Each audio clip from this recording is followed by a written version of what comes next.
Hello everyone, welcome back to career first IAS academy. मेरा नाम है जय शर्मा और आज हम लेके आए हैं UPSC prelim PYQ analysis Indian economy 2021 का। जैसे आप सभी को पता है कि 2013 से लेकर 2024 तक के सभी पीवाईक्यूज प्रीलिम्स के हम उनका एक इन डेप्थ एनालिसिस कर रहे हैं, right. So let's start with our very first question, that is with reference to casual workers employed in India consider the following statement. यानी कि कैजुअल वर्कर्स जो इंडिया में एम्प्लॉयड रहते हैं उसके रिगार्डिंग ये 3 स्टेटमेंट दिए, इनमें से कौन सा करेक्ट है। सो पहला स्टेटमेंट है that all casual workers are entitled for employ provident fund coverage, right. अब ये है कि सुप्रीम कोर्ट ने एक डिसीजन दिया था जिसके अंदर बोला है कि कोई भी कंपनी अगर इस्टेब्लिश हुई है under the employ provident fund and miscellaneous provision act 1952 के अंदर, और वो अगर वो कंपनी जो ये एक्ट के अंदर इस्टेब्लिश हुई है और उसके अंदर जो वर्कर्स काम कर रहे हैं उन सभी को एम्प्लॉयमेंट प्रोविडेंट फंड स्कीम का पार्ट बनना पड़ेगा, राइट। सो दैट मीन्स उसके अकॉर्डिंगली स्टेटमेंट 1 इज करेक्ट, जिसके अंदर बोला है कि all casual workers are entitled for employ provident fund coverage. ये सुप्रीम कोर्ट ने बोला है कि कोई भी company employment provident fund and miscellaneous provision act 1952 के अंदर स्टैब्लिश हुई है तो उसके अंदर के सभी कैजुअल वर्कर्स को ईपीएफ स्कीम का पार्ट रहना पड़ेगा, ओके। तो उसके accordingly first statement is correct. Second statement है that all casual workers are entitled for regular working hours and overtime payment. अब ये चीज मेंशन की गई है 2 जगह में, एक है fixed wages act 1948 and then है मिनिमम वेजेस एक्ट अगेन 1948। उसके अंदर यही बोला गया है कि सभी कैजुअल वर्कर्स को आर एंटाइटल्ड कि वो regular working hours and overtime payment उनको मिले, राइट। तो उसके according statement 2 is correct. Then statement 3 देखा जाए, so that is the government can by a notification specify that establishment or industry shall pay wages only through its bank account. Now that is also right कि government यहाँ पे notify कर सकता है कि आप अपने एम्प्लॉयज को जो भी सैलरी दे रहे हो वो आप ऑनलाइन करिए, यानी कि बैंक अकाउंट में करिए ताकि उससे ट्रांसपेरेंसी और ज़्यादा इंक्रीज हो जाए। सो देखा जाए तो तीनों ही स्टेटमेंट्स आर करेक्ट है। सो उसके accordingly option D 1, 2 and 3 is the correct answer. Next, which among the following steps is most likely to be taken at the time of the economic recession? Now, economic recession का मतलब ये है कि economy में demand ही नहीं है, there is no demand, right. तो एक रिसेशन पीरियड आ गया, या फिर हम कह सकते हैं कि डिमांड इंक्रीज ही नहीं हो रही है। सो दैट मीन्स इकोनॉमिक ग्रोथ नहीं हो रहा है। तो जब इकोनॉमिक ग्रोथ नहीं हो रहा है तो वो क्या हो रहा है कि डिमांड नहीं हो रही है। अब डिमांड कब नहीं होती इकोनॉमी में? जब लोगों के पास परचेजिंग पावर नहीं होता है। परचेजिंग पावर कब नहीं होता है? जब इकोनॉमी में इन जनरल पैसा नहीं होता है, यानी कि मनी सप्लाई नहीं है तो उसके चलते परचेजिंग पावर नहीं है। परचेजिंग पावर नहीं है तो इकोनॉमी में डिमांड नहीं है और उसके चलते इकोनॉमी में पूरा रिसेशन चल रहा है, राइट।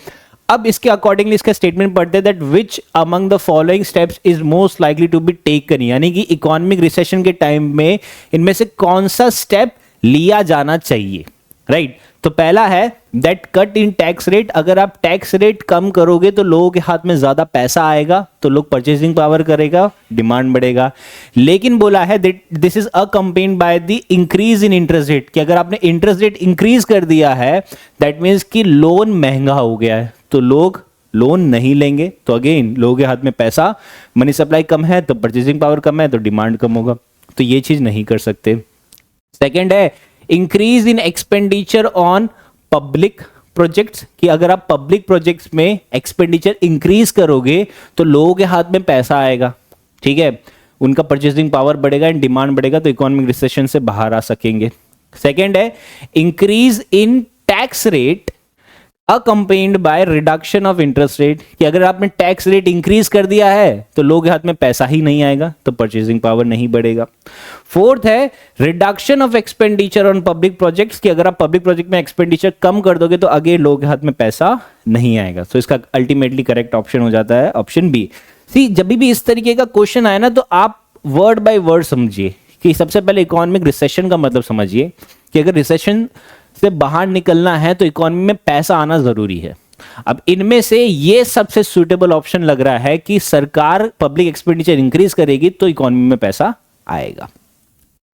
नेक्स्ट है, consider the following statement that other things remaining unchange the market demand for a good might increase if, यानी कि बाकी सारी चीजें अनचेंज है, अगर हम एक मार्केट में गुड की डिमांड इंक्रीज होती है, तो लेट्स से हम यहां पे गुड का एग्जांपल ले लेते हैं कि एक कॉफी है, ठीक है, कि इकोनॉमी में कॉफी की डिमांड इंक्रीज होगी इफ, कब इंक्रीज होगी, जब the price of it substitute increase. अब कॉफी का सब्स्टिट्यूट क्या है, लेट्स से टी है, अगर टी का प्राइस इंक्रीज हो जा रहा है तो लोग उसके सब्स्टिट्यूट की तरफ जाएंगे, कॉफी की तरफ, क्योंकि कॉफी का जो प्राइस है वो सेम है, राइट, यानी कि इसका प्राइस इंक्रीज नहीं हुआ तो अल्टीमेटली इसकी डिमांड इंक्रीज हो जाएगी, टी की डिमांड कम हो जाएगी क्योंकि उसका प्राइस इंक्रीज हो गया। It's a simple concept of elasticity of demand and supply, कि अगर डिमांड ज्यादा है और सप्लाई कम है तो प्राइस इंक्रीज हो जाएगा, और अगर प्राइस इंक्रीज हो जाएगा तो अल्टीमेटली डिमांड भी कम हो जाएगी।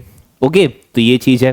फिर सेकंड बोला गया है the price of its complement increases, कि price of its complement increase होने का मतलब कैसा है कि हम कॉफी के साथ, लेट्स से कोई कॉफी के साथ मिल्क लेता है, हम कॉफी के साथ शुगर भी लेते हैं, तो अगर मिल्क का प्राइस इंक्रीज हो गया या शुगर का प्राइस इंक्रीज हो गया तो क्या कॉफी की डिमांड इंक्रीज होगी? नहीं होगी, राइट। तो this statement is incorrect. So this is a complement हो गया। So these are all complement good, milk और शुगर इसके साथ कॉम्प्लीमेंट्री में हम लेते हैं। फिर थर्ड चीज है the good is an inferior good and income of consumer increases. अब इंफीरियर गुड क्या होता है कि मान लीजिए कि मैं बिस्किट्स कंज्यूम करता हूं, तो जब मेरी इनकम कम थी तो मैं पार्ले जी खाता था, अब मेरी इनकम बढ़ गई है तो मैं हाइड एंड सीक खाने लग गया हूं, तो इसके अंदर इंफीरियर गुड कौन सा हुआ?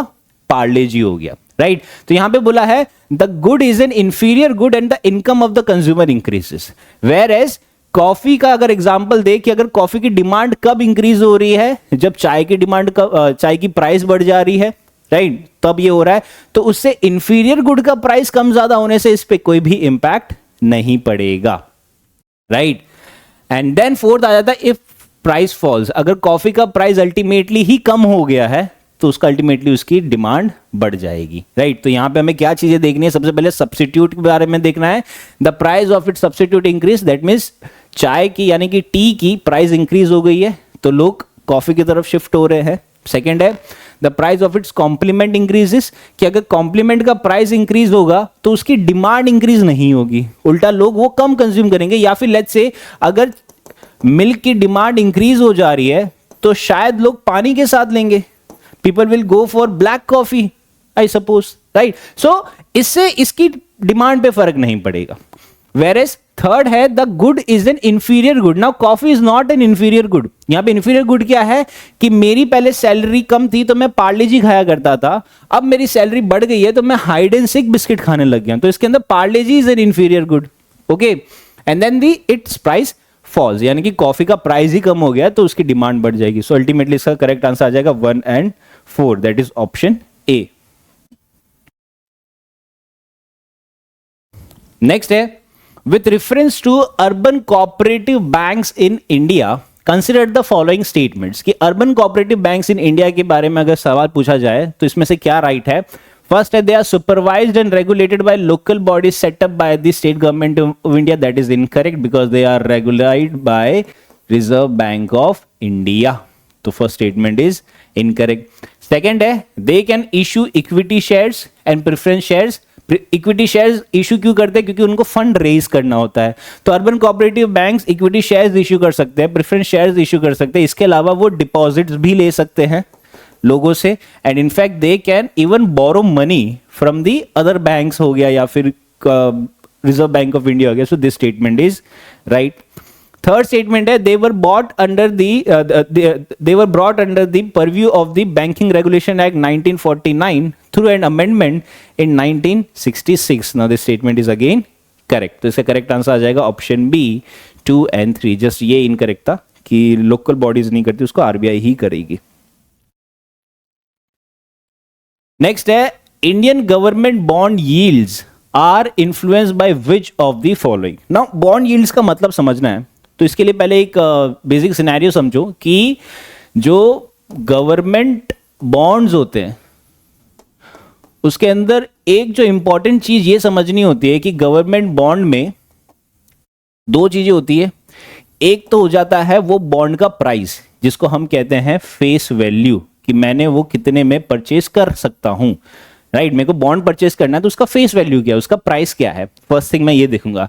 दूसरा चीज मैं ये देखूंगा कि जब प्राइस ये इसका इतना है तो उसका रेट ऑफ इंटरेस्ट कितना है, यानी कि उसका रिटर्न कितना है, जिसको यील्ड बोला जाता है।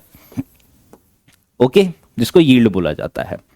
अब होता यह है कि प्राइस और यील्ड का एक इनवर्स रिलेशनशिप है। दैट मीन्स कि अगर प्राइस डिक्रीज होगी तो यील्ड जो है वो इंक्रीज हो जाएगा। अब ये कैसे होगा, तो एक एग्जांपल लेते हैं हम कि मान लीजिए कि एक गवर्नमेंट बॉन्ड आप परचेज कर रहे हो, ठीक है। आप एक गवर्नमेंट बॉन्ड परचेज कर रहे हो जिसकी फेस वैल्यू है, यानी कि उसका जो प्राइस है दैट इज ₹1000, ठीक है। अब सेकेंड चीज आप बोलोगे कि उसका रिटर्न क्या है, तो जो यील्ड है वो सरकार ने फिक्स किया है 8%, ठीक है। सरकार ने उसका 8% फील किया है, सो दैट मीन्स ये हो जाएगा लेट्स से ₹80। ओके, यानी कि 80 रुपीज इसका रिटर्न है। अब यहां पे सिनेरियो क्या रहता है कि सरकार जो यील्ड डिसाइड करती है, that is the rate of return decide करती है 8%, वो ₹80 जो है ये हमेशा फिक्स्ड रहता है। दिस इज ऑलवेज फिक्स्ड रहेगा। ओके, दैट मीन्स कि फेस वैल्यू चेंज हो सकती है बट उसका ₹80 विल बी फिक्स्ड हर एक गवर्नमेंट बॉन्ड पे। अब होता क्या है कि मान लीजिए कि इंडिया में जो रिटर्न है वो 8% मिल रहा है, ठीक है। तो सारे इन्वेस्टर्स इंडिया में आ गए, बट यूएस फेडरल रिजर्व ने ये चेंज किया है कि उसने रेट ऑफ इंटरेस्ट इंक्रीज कर दिया। दैट मीन्स कि यूएस ने बोला है कि हम आपको 12% का रिटर्न देंगे। तो सारे ही जो बॉन्ड होल्डर्स थे इंडिया में वो क्या करेंगे, वो यूएसए में जाना चाहेंगे। क्यों? क्योंकि वहां पे रिटर्न जो है 12% मिल रहा है, यानी कि 4% ज्यादा उधर रिटर्न मिल रहा है। तो जो भी बॉन्ड होल्डर्स इंडिया में थे, जो भी इंडियन गवर्नमेंट के बॉन्ड होल्डर्स थे, वो क्या करेंगे, अपने बॉन्ड को सेल आउट करना स्टार्ट कर देंगे, ठीक है। दैट मीन्स कि ये बॉन्ड जो उन्होंने ₹1000 में खरीदा है, इसको वो सेल करना स्टार्ट कर देंगे। तो जब ये इकोनॉमी में सेल करेंगे तो क्या होगा कि इकोनॉमी में गवर्नमेंट बॉन्ड की सप्लाई बढ़ जाएगी, राइट। लेकिन उसकी डिमांड कम हो गई है। क्यों? क्योंकि सब लोग कहां जा रहे हैं, इंडियन गवर्नमेंट बॉन्ड से यूएस गवर्नमेंट बॉन्ड की तरफ जा रहे हैं। तो इससे क्या हुआ कि elasticity of demand and supply में क्या होता है कि जब सप्लाई बढ़ जा रही है, डिमांड कम हो जा रही है, तो अल्टीमेटली क्या होगा कि इसकी जो फेस वैल्यू यानी कि जो इसकी प्राइस है वो डिक्रीज हो जाएगी, ठीक है। तो जब अगर हम इसकी प्राइस की बात करते हैं कि लेट्स से इसकी प्राइस जो फेस वैल्यू है वो डिक्रीज होके ₹800 हो गई है, ठीक है, ₹800 हो गई है। लेकिन इस पे यील्ड कितना बताया गया है, यील्ड कितना था, ₹80 ना, ₹80 विल बी फिक्स्ड है। अब वो फेस वैल्यू 1000 हो जाए, 1200 हो जाए या 800 हो जाए, फेस वैल्यू सरकार ने कहा कि मतलब जो रेट ऑफ रिटर्न है, जो यील्ड है, वो हम इतना ही रखेंगे, दैट इज फिक्स रखेंगे, ₹80 हो गया। सो दैट मीन्स कि ₹1000 का 8% ₹80 होता है, तो 800 का ₹80 कितना परसेंट होगा, that will be 10%। So that means क्या हो गया कि प्राइस डिक्रीज हुई है, यील्ड इंक्रीज हो गया है। तो hence it is known as the inverse relationship. अब ये प्राइस क्यों डिक्रीज हुई है, क्योंकि यूएस बॉन्ड ज्यादा अट्रैक्टिव हो गया है। So this is one factor. इसके अलावा और भी कई सारे फैक्टर्स हैं जो हमसे सवाल पूछा गया है क्वेश्चन में कि क्या फैक्टर्स रहते हैं। तो अगर वापस हम क्वेश्चन पे आते हैं तो क्वेश्चन में क्या पूछा गया है, that government bond yields are influence by which of the following, कि इसमें से किससे वो इन्फ्लुएंस होता है। तो सबसे पहला है actions of the United states federal reserve, that is right. अभी हमने एग्जांपल देखा कि उन्होंने अगर इंटरेस्ट रेट ज्यादा करने का बात कर दिया है तो वो इससे अफेक्ट होगा। सेकंड बोला है actions of the reserve bank of India. Now this is again correct. क्यों? क्योंकि अगर रिजर्व बैंक ऑफ इंडिया ने इंटरेस्ट रेट कम ज्यादा किया है, यानी कि वो जो बॉन्ड होल्डर्स है उनके लिए या तो वो अट्रैक्टिव होगा या फिर वो लेस अट्रैक्टिव हो जाएगा। तो आरबीआई के एक्शन से गवर्नमेंट बॉन्ड यील्ड्स पे इंपैक्ट रहेगा। थर्ड है कि अगर इकोनॉमी में इन्फ्लेशन बढ़ गया है या फिर short term interest rate increase हो गए, तो अगर इन्फ्लेशन इकोनॉमी में बढ़ता है तो लोगों का परचेजिंग पावर कम होता है, तो लोग डिमांड कम करेंगे, तो इससे इकोनॉमी रिसेशन की तरफ जाना स्टार्ट कर देगी। तो अल्टीमेटली क्या होगा कि लोग इंडियन गवर्नमेंट बॉन्ड को लेस अट्रैक्टिव मानेंगे और वो फिर कोई और कंट्री के बॉन्ड, गवर्नमेंट बॉन्ड को होल्ड करने लग जाएंगे। तो अल्टीमेटली तीनों ही statements are correct. So that is 1, 2 and 3।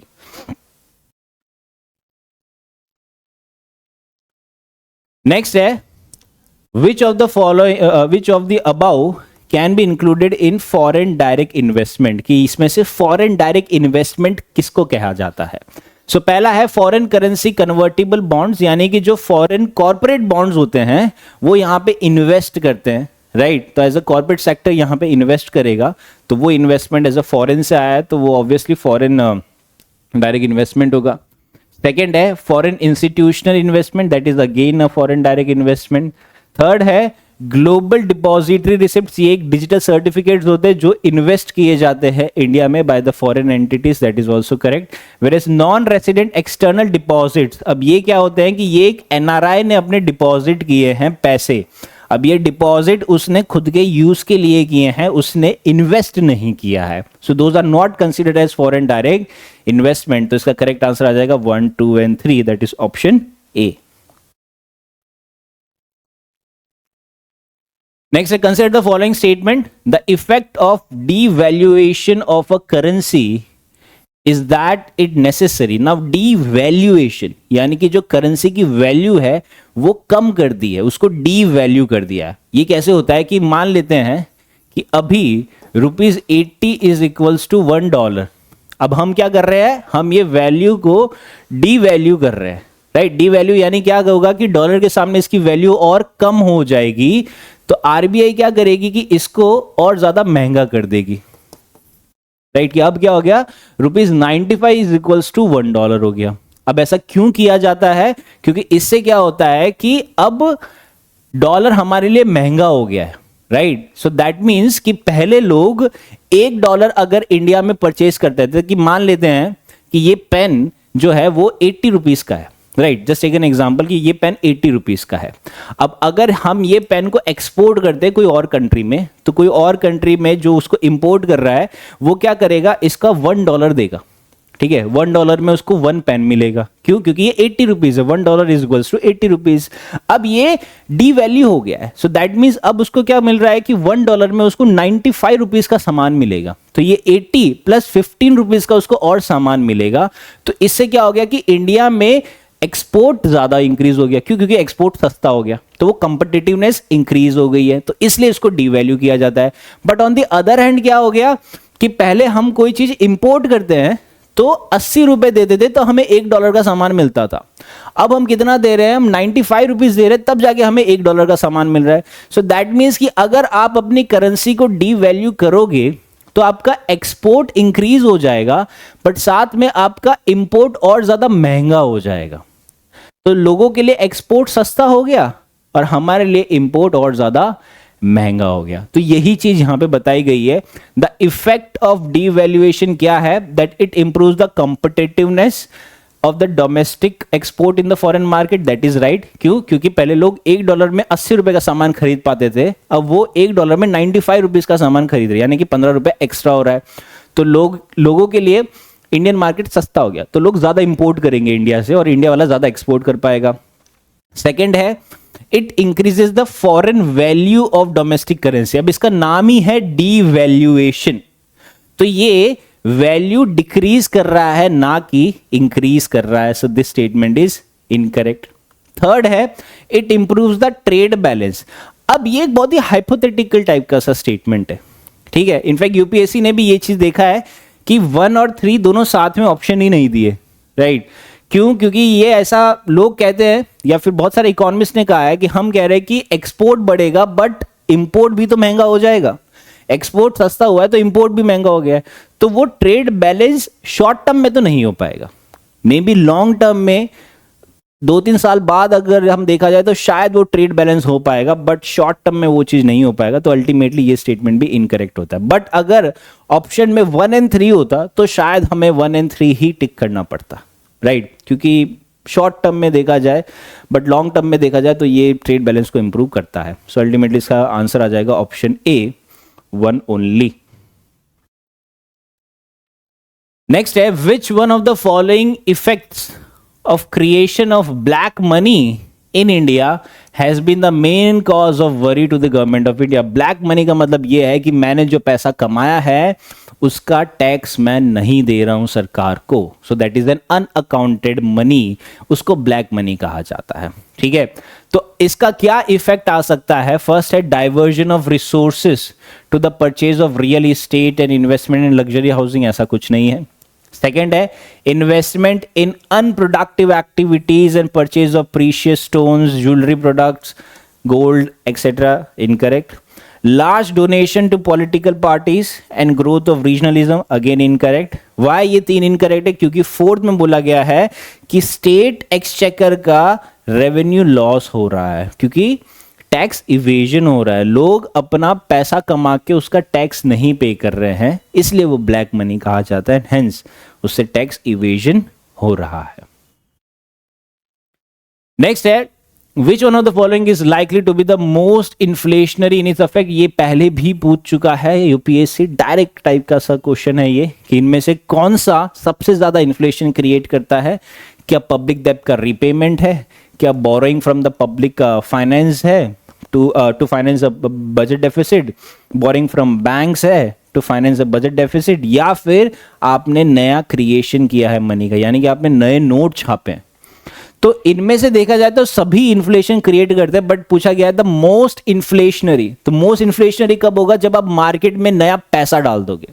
अब पैसा कब डाल रही है? कि यहां पे नया पैसा छाप रही है, तो नया पैसा छाप दिया तो दैट मीन नया पैसा आ गया, जिससे मोस्ट इन्फ्लेशनरी या उससे इन्फ्लेशन काफी ज्यादा इंक्रीज हो सकता है।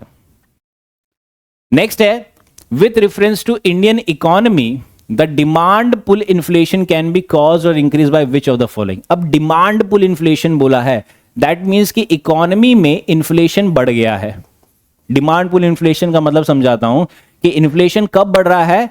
कि जब इकोनॉमी में डिमांड इंक्रीज हो गई है बट सप्लाई नहीं हुई है, तो स्कैरसिटी ऑफ गुड्स हो गई, तो उससे क्या हो गया कि डिमांड बढ़ गई है, सप्लाई उतनी रह गई है, तो इससे mismatch between demand and supply, that is elasticity of demand and supply, जिसके अंदर कहा जाता है कि जब डिमांड ज्यादा हो गया, सप्लाई उतना रहा है, तो प्राइस बढ़ जाएगा वो पर्टिकुलर गुड का। तो ये डिमांड कब बढ़ती है? जब लोगों का परचेजिंग पावर बढ़ता है, यानी कि लोगों की इनकम बढ़ती है। इनकम कब बढ़ती है? जब इकोनॉमी में और ज्यादा पैसा बढ़ेगा, यानी कि इकोनॉमी में मनी सप्लाई और भी ज्यादा इंक्रीज हो जाएगा। तो उसके अकॉर्डिंगली हम कह सकते हैं कि ये कब होता है? जब आरबीआई अपनी पॉलिसीज को एक्सपांशनरी पॉलिसी बताता है, यानी कि वो अपने मॉनेटरी पॉलिसी कमेटी में वो बोल रहा है कि इकोनॉमी में और ज्यादा पैसा डालना है, तो वो एक्सपांशनरी पॉलिसी हो गई। सेकेंड है फिस्कल स्टिमुलस, यानी कि गवर्नमेंट कह रही है कि वो पब्लिक एक्सपेंडिचर और ज्यादा इंक्रीज कर देगी। थर्ड है इन्फ्लेशन इंडेक्सिंग वेजेस। नाउ ये क्या होता है कि इन्फ्लेशन इंडेक्सिंग वेजेस कैसा होता है कि जैसे जैसे इन्फ्लेशन बढ़ेगा वैसे वैसे आपकी इनकम भी बढ़ती जाएगी, तो इन्फ्लेशन से एडजस्ट किया जाता है लेबर की वेजेस को।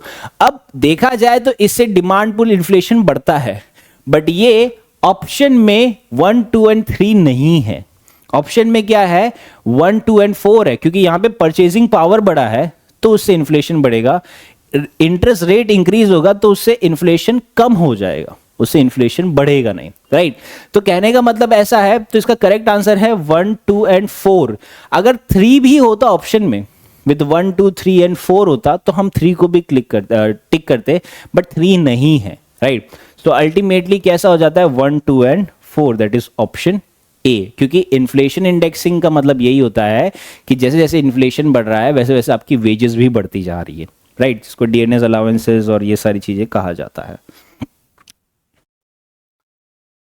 नेक्स्ट है with reference to India considered the following statements. अब यहां पे चीज बोली गई है that retail investors through demat account can invest in treasury bills and government of India डेप्थ bond in primary market, that is right, ठीक है।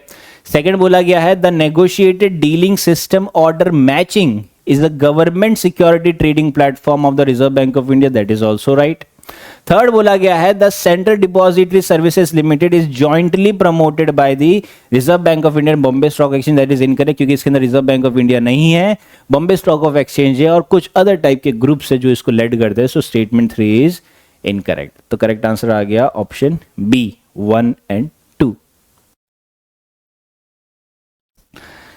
नेक्स्ट है in India the central banks function as the lender of last resort usually refers to which of the following, यानी कि lenders of last resort का मतलब यही होता है कि जो आरबीआई है is the bank of all the banks, right, कि हर एक बैंक का जो बैंक है वो रिजर्व बैंक ऑफ इंडिया है, क्योंकि अगर एसबीआई के पास पैसा खत्म हो गया है या वो क्राइसिस में जा रहा है तो वो रिजर्व बैंक ऑफ इंडिया के पास जाएगा कि हमें फंड की जरूरत है। सो that is the lenders of the last resort, कि एसबीआई आरबीआई से पैसा कब लेती है, जब लास्ट में और कोई ऑप्शन नहीं बचा है तब वो आरबीआई के पास जाती है, इसलिए उसको लास्ट रिजॉर्ट माना जाता है, राइट। तो इसमें से क्या चीज वो जस्टिफाई करती है? तो पहला है lending to trade and industry bodies when they fail to borrow from other sources, नहीं, कि ये इंडस्ट्रीज और ट्रेड बॉडीज को नहीं करता है, फर्स्ट है। एंड सेकेंड है providing liquidity to the banks having a temporary crisis, that is right. Third, lending to governments to finance the budgetary deficits, right? So that is also right. So correct answer आ जाएगा option C 2 and 3 only, right? So this is it from today's video. In the coming videos, we'll be covering more such kind of previous year questions. Till then, stay safe and study well. Thank you.